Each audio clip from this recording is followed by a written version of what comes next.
उसके बाद दूसरी नसीहत, व बिल वालिदैन एहसाना, और ऐ मेरे बंदो तुम अपने माँ बाप के साथ, अपने वालिदैन के साथ अच्छा सलूक करते रहना।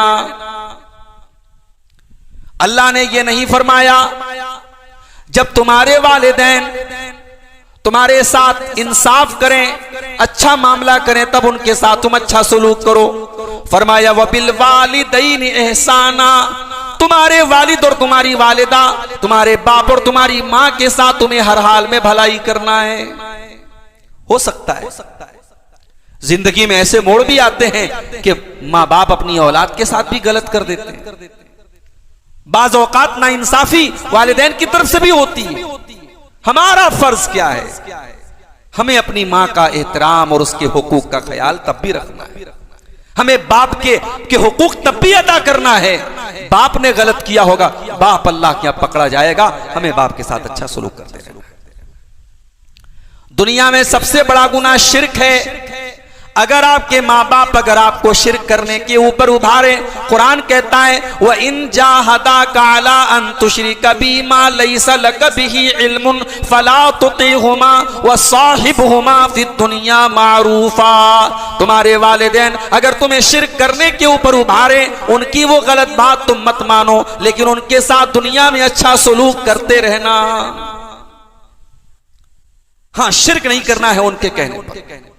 माँ बाप की वो बात नहीं माननी है जिससे अल्लाह नाराज होता हो, लेकिन उनका अदब, उनका एहतराम, उनकी खिदमत, उसका ख्याल करते हैं। आज हमारे यहां माँ बाप की कद्र कब होती है? मरने के बाद होती है। माँ मर गई, उसकी तरफ से ट्यूबवेल लगवाया जा रहा है। बाप मर गया, उसकी तरफ से लाख 2 लाख रुपए चंदे दिए जा रहे हैं मस्जिदों में। माँ जिंदा थी, बाप जिंदा था, छोटी छोटी जरूरतों के लिए तुम्हारे मोहताज थे और तुम ताकते नहीं थे, तुम पलट करके उनकी जरूरतों के बारे में पूछते नहीं थे। और आज उनके मरने के बाद तुम साहब बड़े माँ बाप की तरफ से दान और सदका खैरात करने वाले बन गए। नहीं मेरे भाई, माँ बाप के मरने के बाद नहीं, माँ बाप की जिंदगी में उनकी कदर कीजिए। और अगर वो आपको बुढ़ापे में मिले हैं, अभी शेख सनाउल्लाह साहब तकरीर में कह रहे थे बड़े बड़े शहरों में ओल्ड एज होम बने हैं। बूढ़े हो गए माँ बाप, अब हमारी उनसे निभ नहीं पा रही, उनकी सोच अलग है, हमारी सोच अलग है, तो साहब क्या करेंगे? उनको ओल्ड एज होम में डाल देंगे जहां बूढ़े लोग रहते हैं।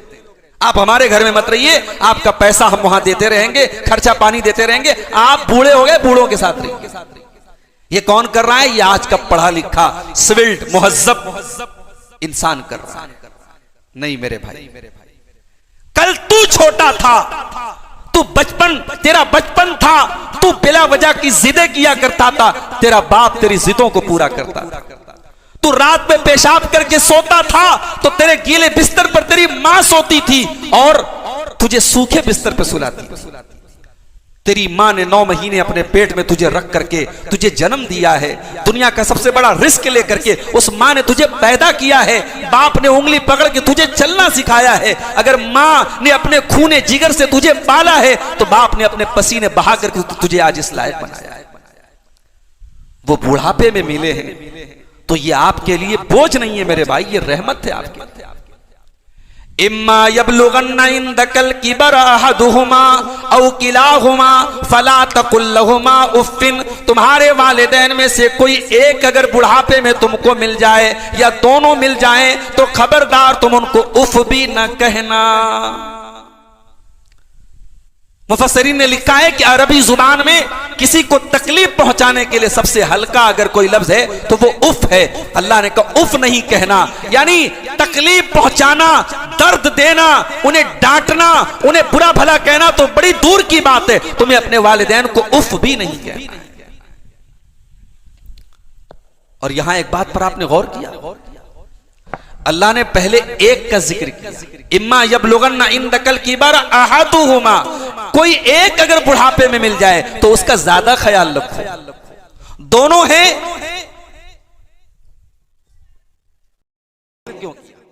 क्योंकि वालिदैन अगर दोनों जिंदा हैं तो दोनों एक दूसरे के सुख दुख के साथी हैं, एक दूसरे के साथ अपना दुख दर्द शेयर कर सकते हैं। लेकिन अगर एक जिंदा है और एक चला गया है तो वो एक बेचारा ज्यादा मजबूर होता है, उसका कोई साथी नहीं जिससे वो शेयर कर सके अपनी बात। इसलिए अल्लाह ने एक का जिक्र पहले इम्मा यबलुगन्ना इंदकल किबर अहदुहुमा औ किलाहुमा फला तकुल लहुमा उफ्फिन, तुम्हारे वालिदैन में से कोई एक अगर तुमको बुढ़ापे में मिल जाए, दोनों मिल जाएं, फला तकुल लहुमा उफ्फिन, तो तुम उनको उफ भी न कहना, वला तनहरहुमा, उनको डांट फटकार करके उनसे बात न करना, वकुल लहुमा कौलन करीमा, उनसे अदब के साथ तमीज के दायरे में रह करके बात करना। अच्छा, सूरह बकरा में अल्लाह ने जब हमें आम लोगों से बात करने का हुक्म दिया तो वहां क्या फरमाया, वक़ूलू लिन्नासि हुस्ना, लोगों से जब भी बात करो तो अच्छी बात करो, लोगों से अच्छी बात करो, भली बात करो। लेकिन जब माँ बाप से बात करने की बात आई तो अल्लाह ने सिर्फ भली बात करने का हुक्म नहीं दिया, फरमाया वक़ुल लहुमा क़ौलन करीमा, अपने माँ बाप के साथ बेहतरीन बात करो। यानी आम लोगों के साथ आपकी जो गुफ्तगू है वो तो अच्छी होनी चाहिए, लेकिन माँ बाप के साथ बहुत अच्छी होनी चाहिए, उनके साथ कौले करीम होना चाहिए। उनके साथ आपकी जो गुफ्तगू हो उसमें इतनी नरमी हो, इतना प्यार हो, इतनी मोहब्बत हो कि आपकी बात कौले करीम बन जाए।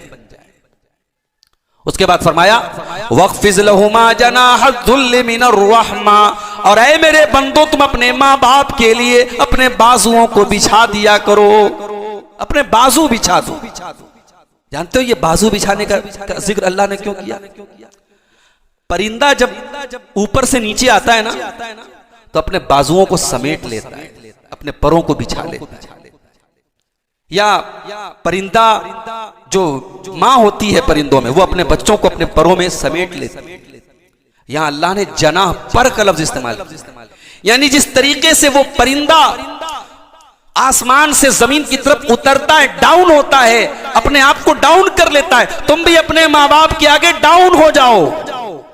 तुम तरक्की की जितनी ऊंची मेराज पर पहुंच जाओ, अपनी मां के सामने अपनी बुलंदी के तराने न पढ़ो, अपने बाप के सामने अपनी ऊंचाई के नगमे न गाओ, उनके सामने अपने आप को डाउन करो। और फिर एक दुआ सिखाई अल्लाह ने, वक़ुर रब्बिरहमहुमा कमा रब्बयानी सगीरा, और ये दुआ पढ़ते रहा करो कि ऐ मेरे परवरदिगार, ऐ मेरे रब, तू मेरे माँ बाप पर रहम फरमा जिस तरीके से बचपन में उन्होंने मुझे पाला है। अल्लाहु अकबर। यानी इंसान अपने माँ बाप की परवरिश का हक अदा नहीं कर सकता, हमारी औकात नहीं है।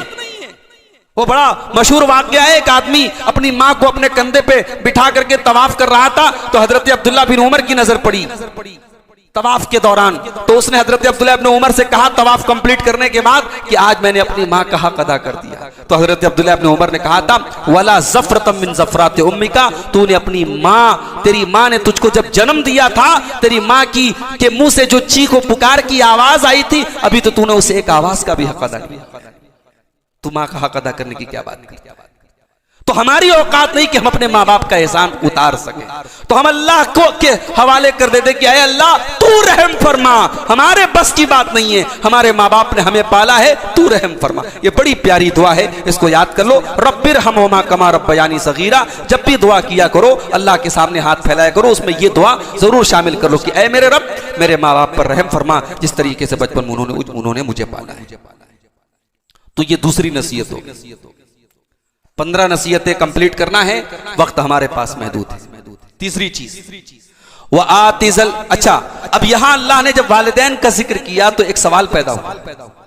कभी कभी ऐसा होता है कि हम माँ बाप के साथ भलाई कर रहे हैं मगर माँ बाप खुश नहीं हो रहे। इंसान है ना, औलाद अच्छा सुलूक कर रही है फिर भी वालिदैन सेटिस्फाइड नहीं हो रहे हैं। हमारा दिल साफ है, हमारे दिल में उनके लिए एहतराम है, हम उनकी खिदमत भी कर रहे हैं, मगर माँ खुश नहीं हो रही है, बाप खुश नहीं हो रहा है। तो अब ऐसी सूरत में क्या किया जाए? अल्लाह ने उसका भी जवाब दे दिया, रब्बुकुम अअलमु बिमा फी नुफूसिकुम इन तकूनु सालिहीन फइन्नहु काना लिल अव्वाबीन गफूरा। ऐ मेरे बंदो, अगर तुम्हारे दिल के अंदर कोई मैल नहीं है, तुम्हारा दिल बिल्कुल साफ है, तुम दिल से अपने माँ बाप की कदर करते हो, तो कोई मसला नहीं। अल्लाह से माफी मांगा करो, अल्लाह से तौबा किया करो, अल्लाह तुम्हारी खताओं को भी माफ कर देगा। अगर कोई तुमसे दिल साफ होने के बावजूद अगर माँ बाप के हक में कोई कमी हो गई, कोई कोताही हो गई, अल्लाह ताला माफ कर देने वाला है। लेकिन अपने दिल में कभी माँ बाप के लिए मैल न रखना। तो ये दूसरी नसीहत हो।